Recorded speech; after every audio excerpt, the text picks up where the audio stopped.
Magandang gabi. Huwag niyong kakalimutang mag-like, mag-subscribe, at mag-comment sa video na to. At kung sino man ang mag-skip ng mga ads, ay hahabulin ko. Kahit saan ka magtago, kahit saan ka tumakbo, mahuhuli at mahuhuli kita.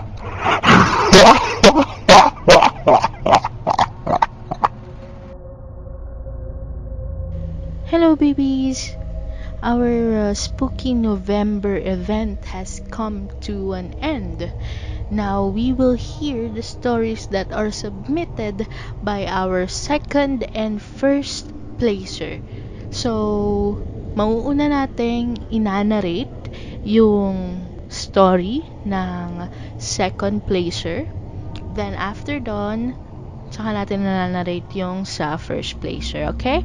So, sit back, enjoy, and let's start.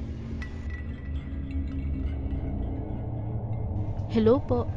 Ikukwento ko lang yung nangyari sa kuya ko dati sa probinsya. Noong panahong nagbubuntis pa yung pinsan namin sa panganay nila ng asawa niya. Ikukwento ko po ito using the point of view ni kuya kasi siya po talaga yung nag-type nitong kwento. Sana po mapili. Salamat. Hindi inaasahan yung pagbubuntis ng pinsan ko.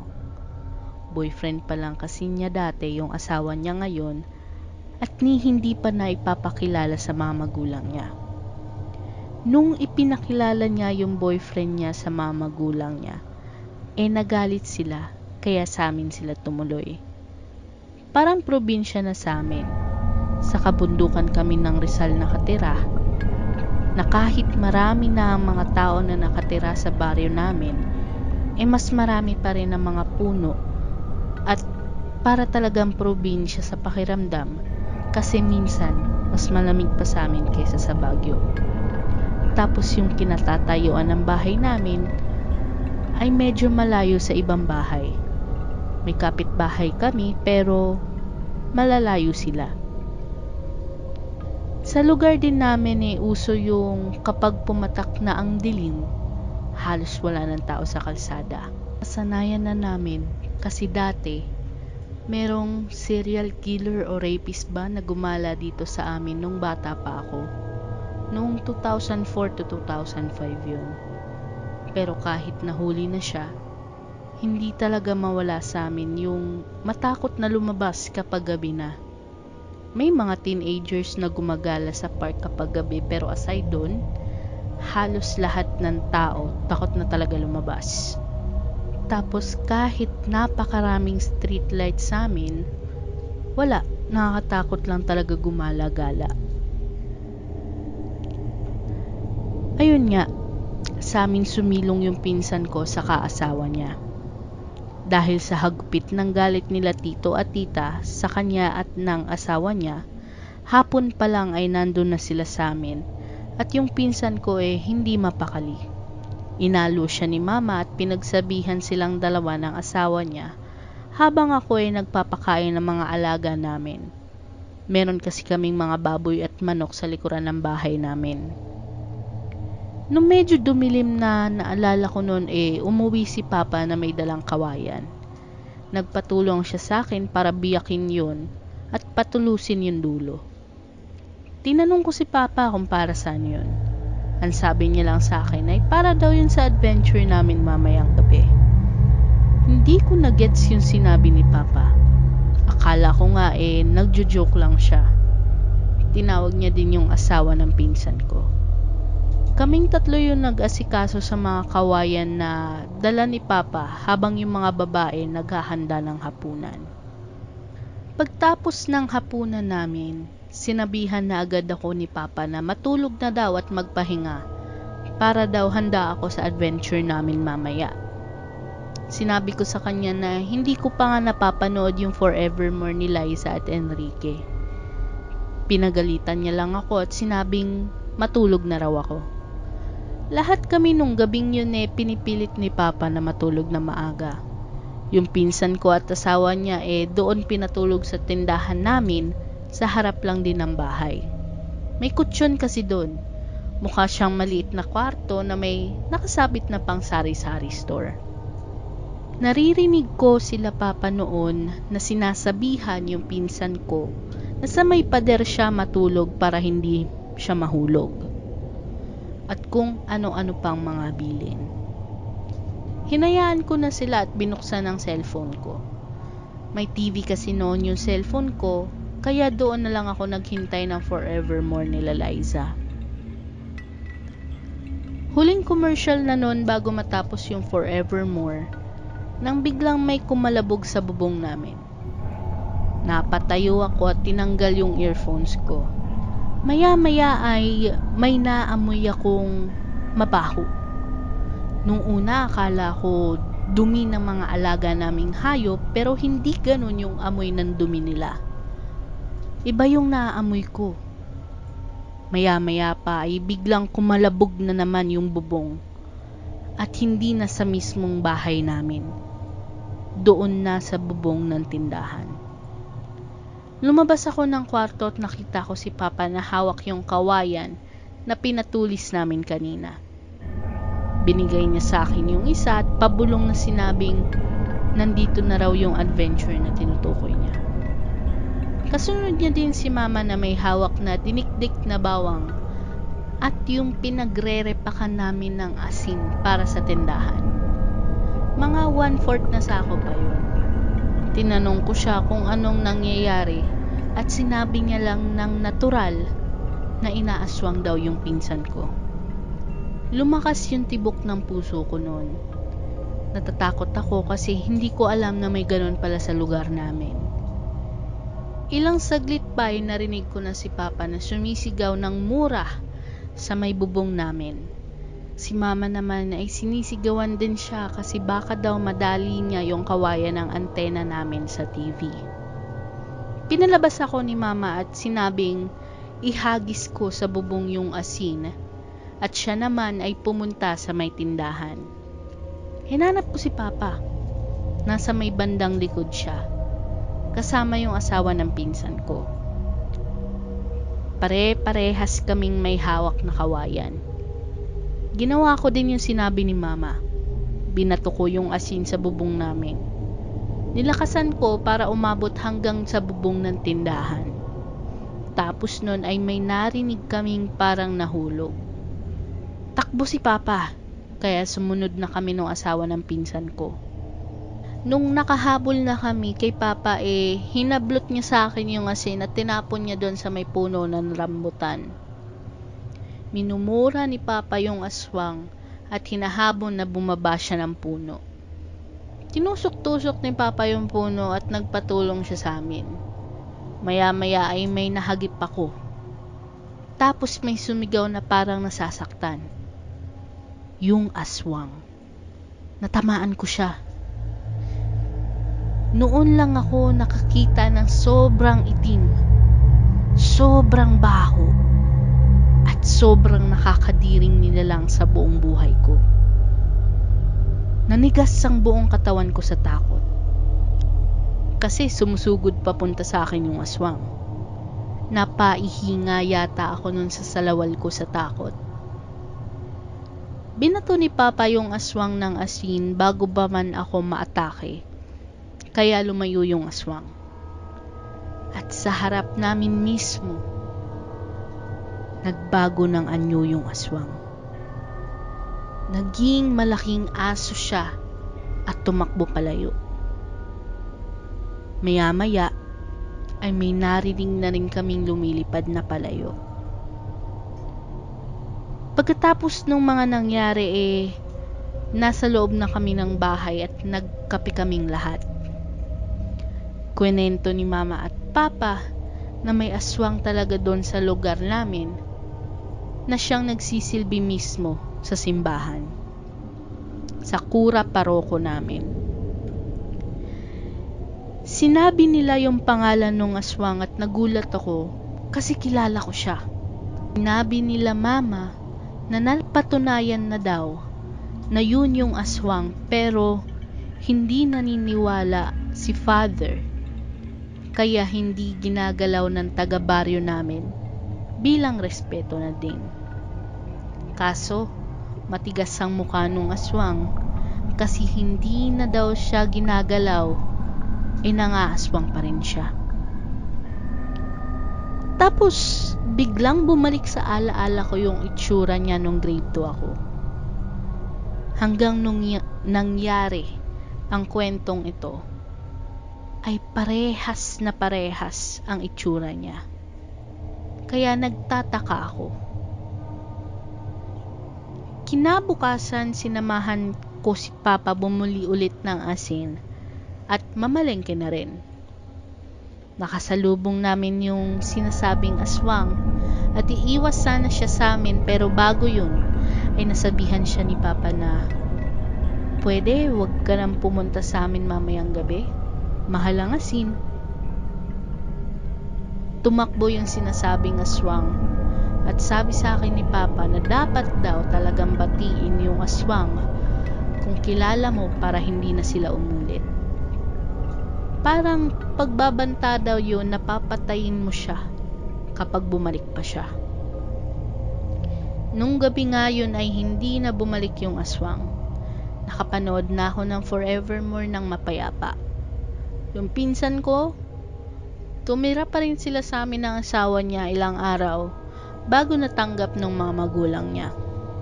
At yung aswang, hanggang ngayon, ay bata pa rin ang itsura niya at walang pinagbago. 2020 na. 2014 ito nangyari.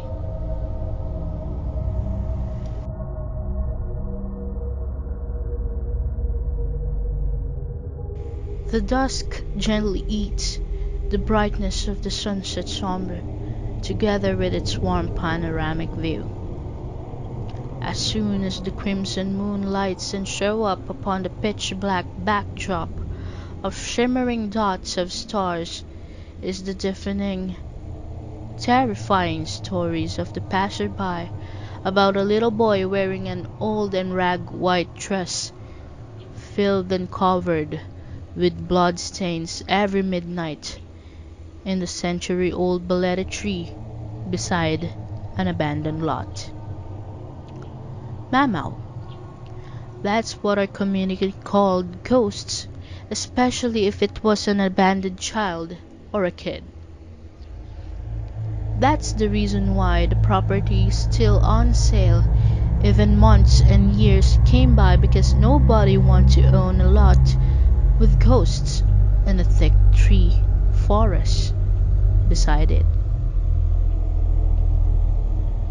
Those narratives were directly passed by the end of everyone's tongue, especially by the adults. One of the most famous stories I have heard came from the old man, living just one street away from our home. He narrated his whole experience while he's going home around 12 a.m. under the full moon of the unknown month. He felt the strong, cold breeze crept into his nape, as if someone's frozen small hands just touched him. He said that something's wrong. His heart beat too fast, and he's been firmly positioned for a lengthy time in a specific area. After that strong blow, a deafening silence approaches as he saw a boy under the tree. The boy is coated with blood, and it is still dropping while his eyes were shining from the red moon's light from afar, ready to hunt another victim and bring nightmare to everybody. The frightening stories continued as their eyes met, and as if he will drag you with him to the depth of hell and unknown torture. As he closes his eyes to calm his mind, he can feel the ghost is directly in front of him, staring face to face, bringing tremor to his consciousness.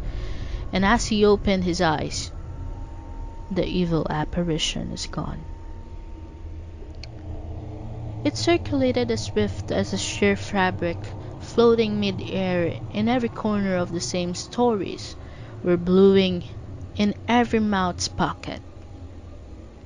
At first, it's only narrated by one, but as days and weeks passed, different versions and scenarios can be heard, told and imagined, bringing cold creeps and shivers down the spine.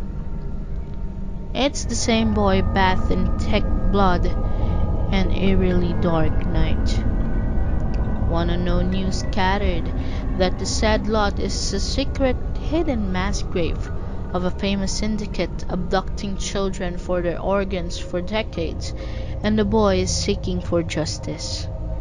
That explained the paranormal things that happened there. I also have a story to share. The time I saw Mamau with my own two eyes. It's the middle of our semester. Tons of deadlines and projects were thrown away at us. I'm working with my classmate for our project. That time at our home. I always pass the old oak tree, and I hurriedly went home before the midnight come. But that night is the last chance we can finish our tasks before we pass it the next day. I decided not to go home early. Voila! After some hours of sweat and patience, we finished our project. It's 30 minutes before 12. I told her that I will go home even if she warned me about the mamau lurking every midnight. I smiled and told her that I don't believe to those made-up stories, and it's not even midnight, but obviously I am lying. I'm scared enough that I prayed 1,000 times while repenting for my sins.